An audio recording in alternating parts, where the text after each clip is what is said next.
what is musical texture? And I think this piece is a really good example and would be a really good study for amateur composers to study texture.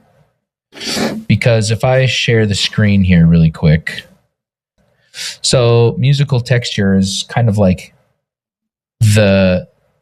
how many notes are on the page or are happening at once, and how busy, like how fast or slow those notes are happening and how spaced out they are, like, is how I would define musical texture. How would you what would you add to that definition, Drew?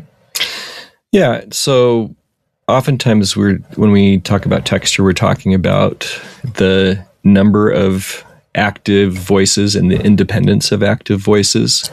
And so, if you compare like what you would typically think of as like a Gregorian chant where everybody's singing the same melody, that would have one kind of texture.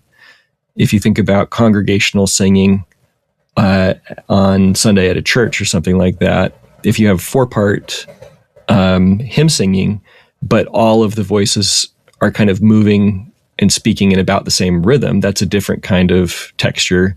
And then when you get into something like this, where you have 4 and sometimes 6 voices, but they're a little bit tethered to each other and they can move independently, and you hear this thing opening into polyphony, then what you're hearing is yet another texture. And so this has a polyphonic texture, but it's not particularly wild or dense or busy.